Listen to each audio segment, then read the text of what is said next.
Hello everyone, Nagaraj here. In the last video, we have discussed about introduction part of human health and diseases. Now, in this video, we'll discuss about diseases, the kinds of diseases and certain common diseases in the human. So first we'll begin with the definition of a disease. Students, any condition which interferes with the normal functioning of a body and impairs the health is termed as a disease. Generally, diseases are of two kinds, congenital diseases and acquired diseases. Congenital diseases are those diseases which come by birth. That means these are inborn diseases. These diseases usually they inherit from parent to the progeny. Acquired diseases are those which come after the birth. That means these diseases which are acquired during the lifespan are termed as acquired diseases. The acquired diseases are also again are of two kinds, infectious and non-infectious diseases. These infectious diseases are also called as communicable diseases, and the non-infectious diseases are termed as non-communicable diseases. Diseases which are easily transmitted from one person to the another are called infectious diseases. If I take the examples, common cold, AIDS, COVID-19, coronavirus, these are all fall under in infectious diseases.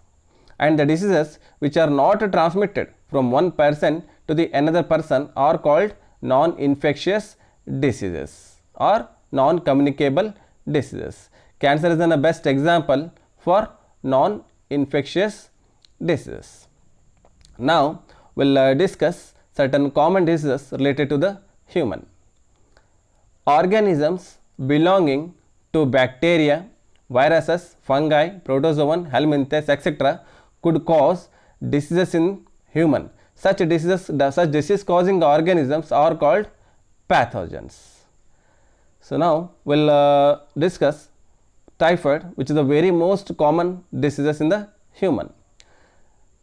Salmonella typhi, a pathogen which causes typhoid in the humans. This Salmonella typhi is a bacterium, and this bacteria, once it enters into the human, it infects to the small intestine. So these are the organs affected. So after the infection, these bacteria they migrate to the other organs through the blood. And mode of transmission or method of transmission, through the contamination of food and water, they infect to the humans. Now we'll look into certain symptoms. You might be knowing, students, the symptoms include high fever, that will be around of 39 to 40 degrees Celsius, weakness in the body, stomach pain, constipation, headache and loss of appetite. In severe conditions, intestinal perforation may lead to the death. Intestinal perforation means there will be a certain holes or breakages or damages in the intestine, and that might lead to the death. So now we'll look into the test, how the typhoid is diagnosed. With Widal test, the typhoid is diagnosed. Now we'll discuss second most common diseases in the human, that is pneumonia. So a pathogen which causes this disease, pneumonia, is Streptococcus pneumoniae and Haemophilus influenzae. These are the two bacteria which causes pneumonia in the humans, and the organs affected are alveoli of the lungs. Alveoli will completely they get filled with certain fluid, where a human he can't breathe properly, because as the students you might be knowing, the gases the exchange they takes place between the alveoli and blood capillaries. Once these alveoli they get filled with fluid, then the gases in the human will not exchange between the alveoli and blood capillary. So breathing become short, what we term it as disease pneumonia. Now we'll discuss the mode of transmission or the method of transmission. That means how this bacteria, Streptococcus pneumoniae or Haemophilus influenzae, how do they transmit? So inhaling the droplets or aerosols released by the infected persons. That means if any infected person who is suffering with pneumonia, if he sneezes, then the droplets, the surrounding people, if they inhale it, then the other people also, they will be infected with pneumonia. That is how it transmits. Now we'll discuss certain symptoms. Fever, heavy fever, chills, cough, headache, these are the symptoms of pneumonia.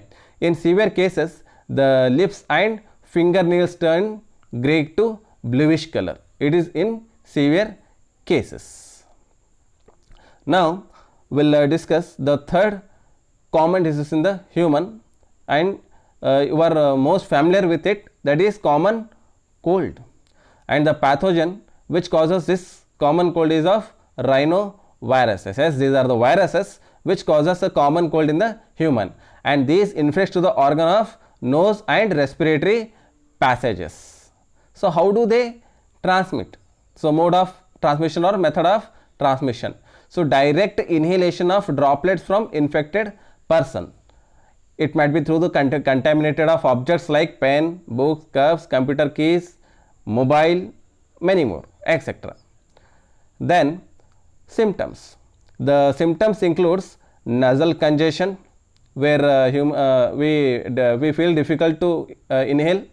Then discharge, the mucus discharge, sore throat, hoarseness, cough, tiredness, and there might be fever too. So these are of certain symptoms of common cold. So this common cold, it usually lasts for 3 to 7 days. So that's all for today's class, students. In next class, we'll discuss about the life cycle of malaria. Bye.